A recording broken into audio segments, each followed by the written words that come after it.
Почитувани гледачи, добро вечер и добро дојдовте во новото издание на емисијата ТВ Ординација. Вечерашен мој гостин и за прв пат во ТВ Ординација доктор Борка или Боркица Гранчарова. Борка Гранчарова.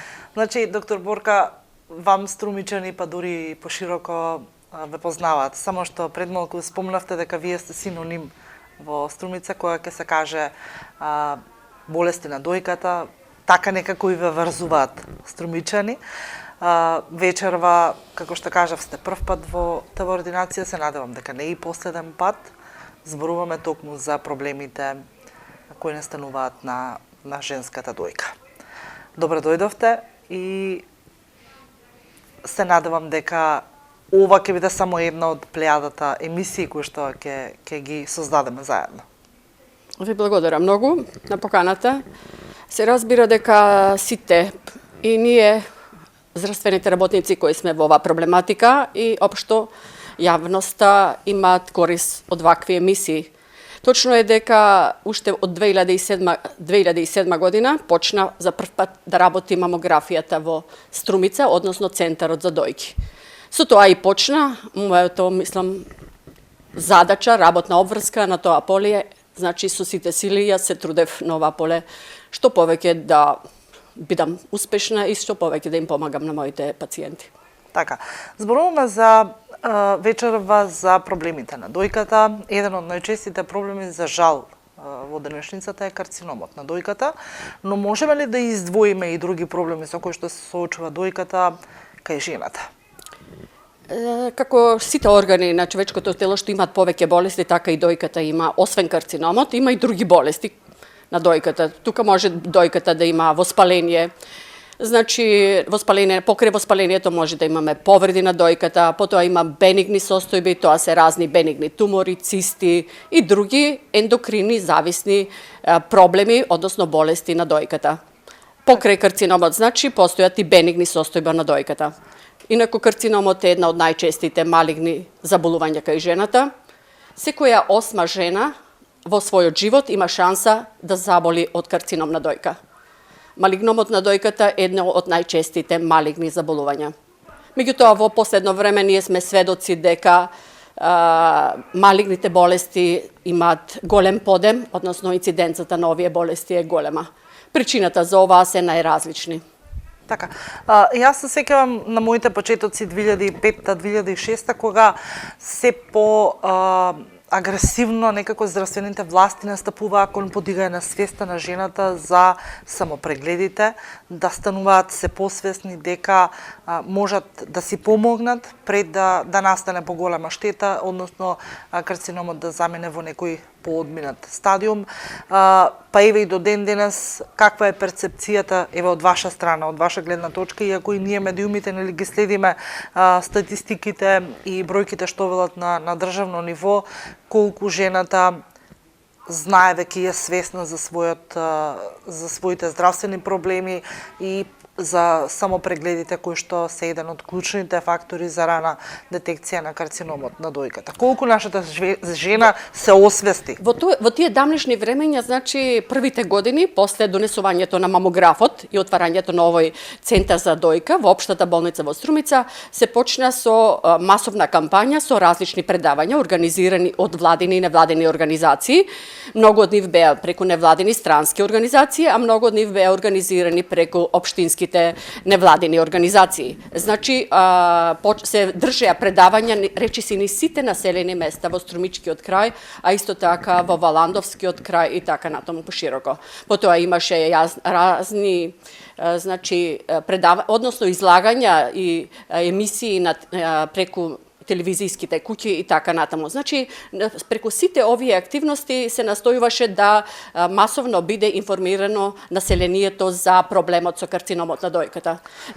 Денешната жена е повеќе информирана, тие сами доаѓаат на прегледи, многу од нив вршат и своји самопрегледи. Многу од карциномите на дојката, односно грудката во дојката, како што карциномот на дојката најчесто се манифестира, може да е диагностицирана всушност, откриена од самата жена, од самата пациентка. Значи, денешната жена е свесна дека постојано треба да води контрола над своето и да стражари, да биде стражар над своето здравје. Тие доаѓаат сами на прегледи, прават скрининзи. Скринингот може да биде, тие се специјални скрининзи, дали може да биде како мамографија, се разбира тука, не секоја жена може да направи мамографија, се прават ехо прегледи, а и самите жени веќе се информирани дека тие треба да прават само прегледи на дојката.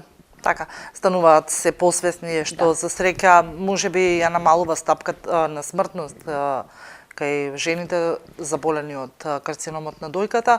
Докторке, не сакам да звучи како клише, нели, велат сите знаат, нели, интернетот го прави своето, кои се најчестите ризик фактори кај жената за добивање и за развивање на карциномот на дојка? Постојат повеќе фактори за настанување на карциномот на дојката, меѓутоа најчести фактори тоа се генетските фактори, потоа ендокрините фактори и факторите на средината. Појавата на карциномот на дојката во одредени фамилии доведе до тоа да се размислува дека карциномот на дојката е генетско детерминирано заболување. Потоа тука се ендокрините фактори, значи одредени пример, многу зависи првата менарха, значи потоа касната менопауза, првата бременост. Сето тоа се состојби кај жената кои што се хормонски зависни. Потоа примање на терапија со хормонска терапија. Покрај овие ендокрини фактори, исто така има улога и начинот на живење, физичката активност, начинот на исхраната, психофизичката состојба на организмот, хроничните стресови и така натаму. Еден од важните фактори за настанување на фактори кој што е надворешен фактор е и радиоактивното зрачење, исто така, хемиските агенси и така натаму. Тоа се фактори на средината кои што исто така во мал процент меѓутоа имаат улога во настанувањето на карциномот на дојката. Така, што е со диагностиката, ги спомнавме само прегледите и мамографијата, од која возраст жените ни почнуваат со мамографија, а од која со ехо прегледите? Значи, постојат повеќе диагностички методи. Како што реков, една од основниот преглед е само прегледот на дојката, потоа клиничкиот преглед. Тука е и ехо прегледот на дојката. Ехо прегледот на дојката не е агресивна метода, тоа е комплементарна метода, кое што може не зависи, значи може да се врши во било кое време на било кое место. Што значи тоа? Значи за ехо преглед, односно ултразвучен преглед на дојката, не е важна возраста на пациентот, исто така може да се направи на било кое место, не е штетна, нема зрачење и така натаму. А исто така, истата метода има голема сензитивност и голема специфичност. Покрај ултразвучната диагностика, тука е мамографијата. Прогнозата после диагностицирањето на карциномот на дојката многу зависи од времето односно стадиумот во кој што ќе се открие карциномот на дојката. Мамографијата и понатаму останува златен стандард во диагнозата на карциномот на дојката. Што значи тоа? Ние имаме, значи, за диагностицирање на карциномот на дојката, мамографијата има едно голема сензитивност и голема специфичност и како што реков и понатаму останува златен стандард. Постои во последно време покрај тоа, значи 2D мамографија, класична мамографија, постои и 3D мамографија. Со можностите на современата технологија, значи денес имаме можности за слоевит приказ на структурата на дојката. Тоа се возможува со томосинтезата или 3D мамографијата. Значи, тоа е разликата меѓу 2D мамографијата и 3D мамографијата. Што значи тоа? Кај 2D мамографијата, односно класичната мамографија, ние имаме слоевит приказ на анатомските структури на дојката, при тоа може да дојде до сумационен ефект. Односно, заради тоа што мамографијата се прави во 2 стандардни проекции. Некојаш доколку е потребно се прават и дополнителни проекции. Меѓутоа, во овие стандардни проекции, значи, ние имаме сумација на анатомските структури на дојката кои што се прикажуваат на мамограмот.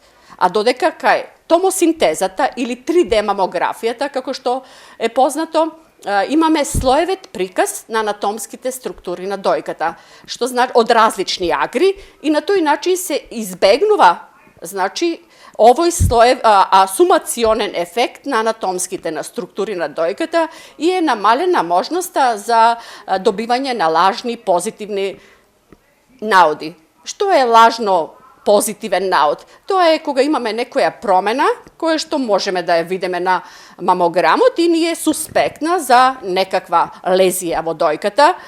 И тогаш, значи, наместо да имаме со оваа томосинтеза, овој, значи, се намалува можноста за да ние многу од овие наоди ги дефинираме како суспектни или карциноми на дојката.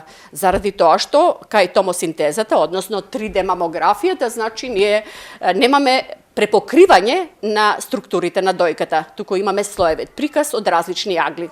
Така. Тоа е, значи, поголемата специфичност и сензитивност на томосинтезата. Меѓутоа, мора да нагласам дека кај мамографијата основен принцип на работата на оваа диагностичка метода е користењето на рентгенските зраци, што значи дека мамографијата не може да се користи кај младите жени, туку кај повозрастната популација и тоа над 40 годишна возраст. Меѓутоа, морам да нагласам дека во дадени случаеви, кога докторот кој што се занимава со таа област подолго време, тоа се најчесто радиолозите, во даден момент тие можат да индицират да се направи мамографија и каде што постои сомневање дека во голем процент дека се работи за карцином на дојка, се прави мамографија и кај млади жени. Што значи дека се зависи од состојбата, односно клиничката слика во тој момент со пациентот. Так. Откако ќе ни се постави клиничката слика, откако веќе ќе ги утврдиме на одите дека станува збор за карциномо на дојката и утврдувањето на стадиумот, се пристапува кон лекувањето. Многумина се сомневаат во лекувањето на карциномот на дојката, но често пати знае да покаже и позитива и позитивен исход од лекувањето. Предпоставувам дека со современите текови имаме и современи начини и методики за лекување, па така и смртноста кај жената е и помала. Превенција за карцином на дојка не постои. Единствена превенција и понатаму останува ранната диагноза на карциномот на дојката. Поради тоа и во нашата држава и во многу држави во светот беше организиран овој мамографски скрининг. Мамографскиот скрининг е всушност активно барање на карцином на дојка во здравата популација. Во нашата држава и во многу држави, значи, тоа се спроведува над 50 годишна возраст. До 70 годишна возраст, значи, плански се планираат сите овие преку програми на Министерството за здравство, се опфатени сите женската популација над 50 годишна возраст до 70 годишна возраст. Со овој, значи, мамографски скрининг, можноста за рано откривање на карциномот на дојката е поголем. Што значи тоа? Тоа значи дека секое рано диагностицирање на карциномот на дојката ни имаме, значи, можности за поквалитетен и подобар резултат и подобра прогноза на болеста кај жената. На тој начин, значи, и целото, значи, семејство и се продолжува животот на жената, квалитетот на животот на жената, не само на нејзиниот живот, туку и на целото нејзино семејство. Така, доктор, ке сме имали ли случаеви кога, еве, на редовен систематски преглед на жена која што го врши на мамографијата еднаш во годината, да се случи голема и драстична промена во структурата на дојката, да развие карцином и да прерасне во трет стадиум, да кажеме. Видите, карциномот на дојката се развива од една клетка, што значи дека настанува малигна алтерација на една клетка. Периодот за настанување на карцином на дојка, односно на грудка, со димензија од околу 1 сантиметар, во кој што немаме никакви симптоми, значи е познат како предклиничка фаза. Тоа е период во кој што значи немаме симптоми, болеста не е позната, не е диагностицирана и нема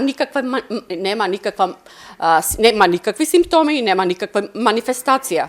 Во овој период, предклиничка фаза на карциномот на дојката, значи ние имаме развој на карциномот на дојката од една клетка и имаме буење неконтролирано на таа малигна клетка и во период од 10 години, колку што е потребно, се развива грудка од околу 1 сантиметар.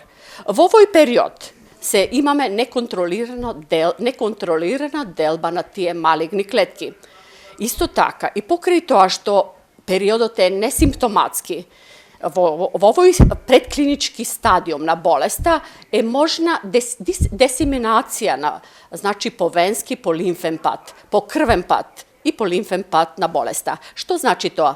Значи дека по патот на крвта или на лимфните садови и крвните садови може одредени малигни клетки да се дисеминираат на други места, на подалечни места од основното место, односно од она кај што е локализацијата на основниот карцином на дојката. Ние добиваме, може да се јават, значи метастази во далечни органи на телото на жената. Што значи дека со откривањето на карциномот на дојката, со диагностицирањето на карциномот на дојката, веќе станува збор за едно системско оболување. Меѓутоа, прогнозата на болеста многу зависи од стадиумот во кој што е диагностициран карциномот на дојката. Тоа се вика со еден збор стейджинг на болеста. Имаме предоперативен стейджинг на болеста, интероперативен и постоперативен стейджинг на болеста. Односно, тоа се одредени диагностички методи кои што се користат во овој период, значи за да се одреди стадиумот на болеста, дали имаме метастази, колку е големината на туморот, дали имаме регионално ширење на болест, прво имаме локално ширење на болеста, а потоа дали имаме регионално ширење на болеста, односно дали имаме метастатски промени во најблиските лимфни јазли, тоа се аксиларните лимфни јазли, потоа преку артерија мамарија може да имаме парамедиастинални, односно парастернални зголемени лимфни јазли и далечни метастази, што значи дека прогнозата на болеста многу зависи од тоа дали имаме големина на грудката 1 сантиметар или туморот е над 2 сантиметри и повеќе. Сето тоа ја дефинира и прогнозата на болеста. Прогнозата на болеста зависи многу и од биолошкиот профил. Потоа, тоа се диагностицира понатаму во постоперативниот стейджинг, кога после операцијата се прават, значи, макроскопски, микроскопски анализи на туморот, и исто така се прават имунохистохемиски анализи. Сето тоа е, значи, тоа е задача на патологот, се разбира диагнозата или лекувањето на карциномот на дојката, значи мултидисциплинарен. Бара мултидисциплинарен пристап во кој што се вклучени повеќе гранки, значи покрај радиологот, тука се вклучени патолозите, онколозите, хирурзите и така натаму. Значи, како што реков и претходно, прогнозата многу зависи од стадиумот на болеста во времето на незиното диагностицирање. Така, начинот и третментот на лекувањето секогаш е инвазивен или пак имаме шанси за неинвазивно лекување? Значи, секогаш кога се работи за карцином на дојка кој што е диагностициран, се разбира со патохистолошки диагностициран, се прави, тука терапијата е најчесто хируршка.